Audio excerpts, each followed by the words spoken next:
सर्वेभ्यो नमो नमः। सभी साथियों को नमस्कार। गुरुमंत्र में आप सभी का स्वागत, जो एक सफलता का साधन बन चुका है। मित्रों, आज हम जिस विषय की चर्चा करने वाले हैं वो है वृद्धि संधि। वृद्धि संधि किसे कहते हैं, वृद्धि संधि किस प्रकार से संधि रूप बनते हैं, क्या उनके संधि विच्छेद होंगे और वृद्धि संज्ञक वर्ण कौन से हैं, ये सारी चर्चाएं इस प्रकरण के अंतर्गत हम लोग करेंगे। लेकिन इस प्रकरण की चर्चा करने से पहले मित्रों, हम जो पिछली कक्षा में जो हमने अभ्यास प्रश्न दिए थे उनकी चर्चा कर रहे हैं कि वो सही आंसर कौन से हैं। बहुत विद्यार्थियों ने मुझे कमेंट्स किए, बहुत अच्छा लगा और लगभग सभी विद्यार्थियों के सारे प्रश्न ठीक थे, लेकिन कुछ विद्यार्थियों के जो उत्तर गलत हुए हैं। और मित्रों, इसमें से बहुत सारी परीक्षाओं में ये प्रश्न पूछे जा चुके हैं, तो आइए चर्चा करते हैं। हमने प्रश्न पहला ये पूछा कि रमेश का संधि विच्छेद होगा। तो मित्रों, रमेश का संधि विच्छेद होगा रमा धन ईशः, यानी कि रमा धन ईश से क्या रूप बनने वाला है मित्रों, रमेशः। तो आपका आंसर सही हुआ। मित्रों, उपेंद्रः, तो उपेंद्र का जो संधि रूप होगा, जो उपेंद्र जो संधि रूप है, इस संधि रूप का संधि विच्छेद क्या होगा। तो हमने कहा कि इसका संधि विच्छेद होगा मित्रों उपधन इंद्रः। क्या होगा मित्रों, उपधन इंद्रः। उप क्या है, एक उपसर्ग है और इसमें इंद्र शब्द जुड़ेगा तो ए और ए मिलकर के ए रूप बनेंगे और शब्द बन गया आपका उपेंद्रः। आइए मित्रों, अब हम तीसरे उदाहरण की ओर चर्चा करते हैं कि गंगा प्लस उद्गम से क्या रूप बनेगा। तो देखिए, यहाँ आ और ऊ मिलकर क्या बन गए, ओ, और शब्द बन गया आपका गंगोदकम। जी हाँ मित्रों, गंगोदकम। अगला प्रश्न है मित्रों, कृष्ण धन रिद्धि का क्या रूप बनेगा। तो कृष्णर्धि। तो मित्रों, आप जान रहे हैं कि यहाँ ए और री मिलकर के अर रूप बना है और अर रूप में आप जान गए हैं कि ए तो आपका गुणवर्ण है और उर्ण रपर से आप लोग रपरत्व करके अर रूप बनाते हैं और रूप बन गया आपका कृष्णर्धि। पिनोरु का संधि विच्छेद होगा मित्रों पीन प्लस उरु। आपको यहाँ ध्यान रखना है कि वर्षा धन ऋतु का संधि रूप क्या बनेगा मित्रों, वर्षतु।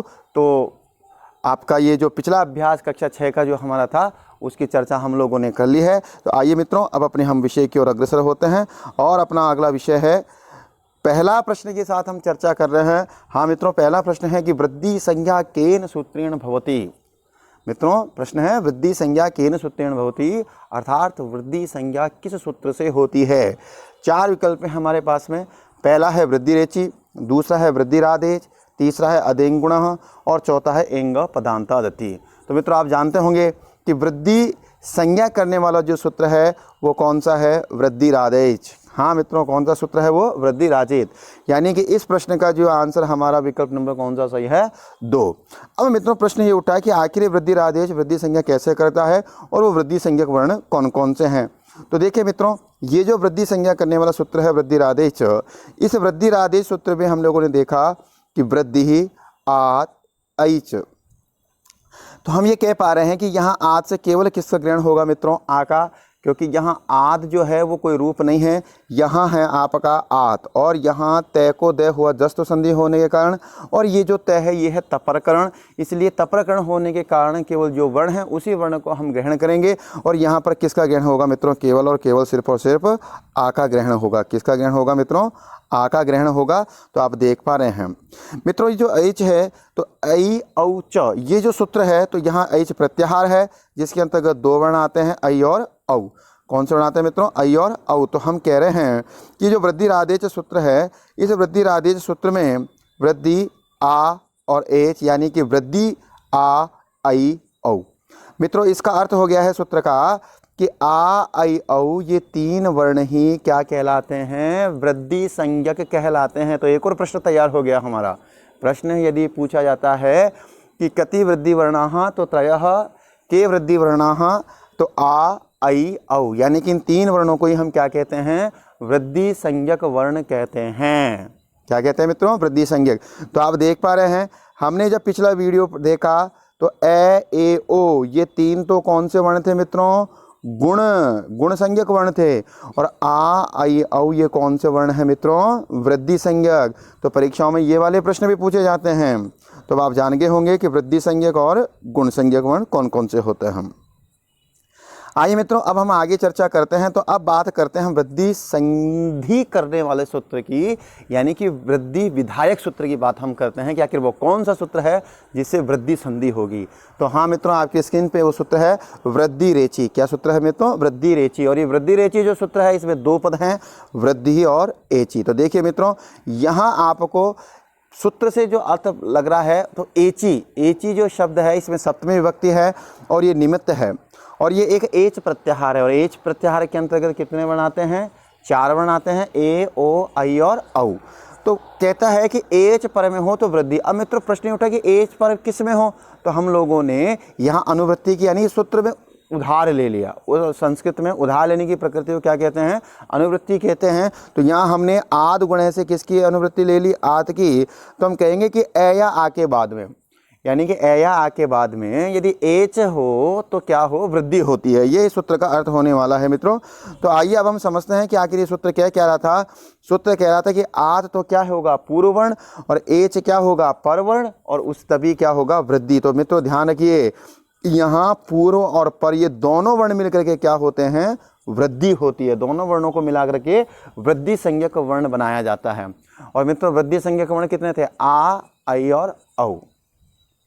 अब मित्रों बात उठी कि ए या आ से, आज से तात्पर्य हो गया ए या आ, और हम जानते हैं कि ए या आ का उच्चारण स्थान क्या है? कंठ। और अगर इसके बाद में ए या आई आ जाए तो इन दोनों के स्थान पर क्या हो जाता है मित्रों? आई हो जाता है। क्या हो जाता है मित्रों? आई। तो हम ये देख रहे हैं कि इन दोनों के स्थान पे क्या हो जाता है? आई हो जाता है। तो अब ये जो आई वर्ण है, तो हमने देखा कि ए या आ के बाद में ए या आई आए। अब मित्रों ये जो ए या आई है, तो हम कह रहे हैं कि ये ए और आई है, इनका उच्चारण कंठ तालु है, और ए या आ का उच्चारण क्या है? कंठ। तो हम ऐसा वर्ण करेंगे वृद्धि में जिनका उच्चारण क्या हो? कंठ तालु से संबंधित हो, वृद्धि वर्ण हो। तो हमने कहा कि आई होगा। उसी प्रकार से यदि हम ये कहें कि यदि ए या आ के बाद में ओ या औ आ जाए तो उन दोनों के स्थान पे क्या हो जाता है? औ हो जाता है। तो मित्रों आपको इस चार्ट को देख करके ये भी समझ में आ गया होगा कि औ क्यों होता है, क्योंकि ए या आ का उच्चारण स्थान क्या है? कंठ, और ओ या औ का उच्चारण स्थान क्या है? कंठोष्ठ। तो दोनों को मिलाएंगे तो वृद्धि संज्ञक वर्ण होगा कंठोष्ठ। तो अब आपके समझ में आ गया होगा कि आत पूर्व वर्ण के बाद में यदि एच पर वर्ण हो तो दोनों के स्थान पे क्या होता है मित्रों? वृद्धि एकादेश होता है। तो सूत्रकार समझ लीजिए कि ए या आ के बाद में एच, ए, ओ, आई, औ आए तो दोनों के स्थान पर वृद्धि संज्ञक वर्ण होता है। आइए मित्रों, अब हम कुछ उदाहरणों से इस विषय को समझते हैं। तो हमारे सामने पहला उदाहरण है कि ए या आ के बाद में ए या आई आए तो उन दोनों के स्थान पे क्या होगा? आई होगा। मित्रों उदाहरण है कृष्ण धन एकत्वम। तो कृष्ण धन एकत्वम में आप देखिए कि कृष्ण का जो ए है और एकत्वम का ए है, ये दोनों है मित्रों। कृष्ण में तो क्या है? ए है, और एकत्वम में क्या है? आपका ए है। तो ये जो दोनों वर्ण हैं ए और ए, तो आप देख रहे हैं कि इन दोनों को मिला करके हम लोग क्या बना देंगे मित्रों? आई बना देंगे। दोनों को मिला के क्या बना देंगे? आई। तो रूप बन जाएगा आपका कृष्ण एकत्वम। क्या रूप बनेगा मित्रों? कृष्ण एकत्वम, कृष्ण एकत्वम। इसी तरीके से देव प्लस ऐश्वर्यम में देखिए, देव में क्या है मित्रों? ए, आगे क्या है? आई, ऐश्वर्यम का, और दोनों के स्थान पर ए और आई मिलकर के रूप बनेंगे आई, और रूप बन गया आपका दैवश्वर्यम। इसी तरीके से मित्रों कुछ और उदाहरण देखते हैं कि सदा धन एव। तो मित्र देखिए सदा में क्या है? आ, अंतिम वर्ण और ए, इन दोनों को मिला के हम लोगों ने कर दिया आई, और रूप बन गया आपका सदैव।